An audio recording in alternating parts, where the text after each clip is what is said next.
नमस्कार, आप देख रहे हैं न्यूज पीआर और मैं हूं आपके साथ ज्योति सिन्हा।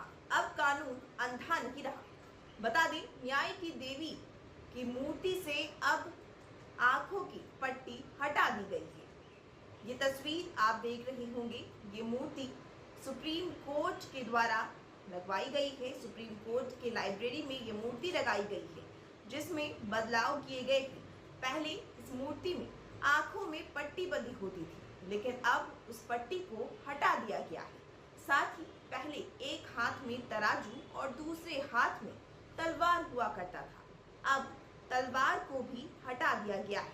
अब एक हाथ में तराजू तो दूसरे हाथ में संविधान की किताब है। बता दें कि इस मूर्ति को लगाने के पीछे आखिर वजह क्या है, आखिर क्यों इस मूर्ति के, न्याय की मूर्ति के आंखों से पट्टी को हटा दिया गया है, क्यों न्याय की मूर्ति के हाथों से तलवार हटाकर संविधान की किताब को लगाया गया।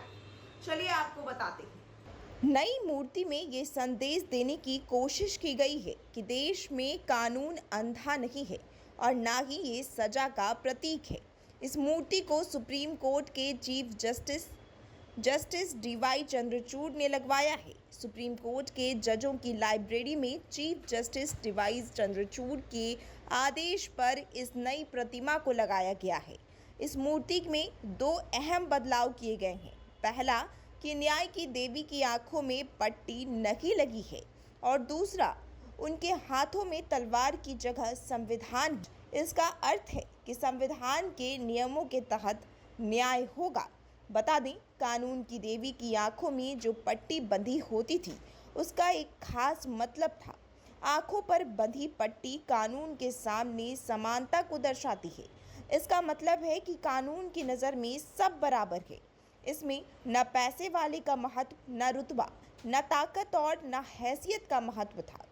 अदालतें अपने सामने आने वालों को धन, ताकत, हैसियत के हिसाब से नहीं देखती, जबकि उनके हाथ में तलवार का महत्व है कि दोषियों को दंडित करने की शक्ति भी कानून के पास है। वहीं जजों की लाइब्रेरी में जो नई मूर्ति लगी है वो सफ़ेद रंग की है, जो भारतीय परिधान साड़ी पहनी हुई है। सिर पर एक मुकुट भी है। जिस तरह पौराणिक कथाओं में देवियों के सिर पर मुकुट होने का वर्णन किया जाता है, उनके माथे पर बिंदी लगी होती है और आभूषण धारण किए होते हैं, वैसे ही हाथ में पहले की तरह तराजू और दूसरे हाथ में तलवार की जगह संविधान नजर आ रहा है।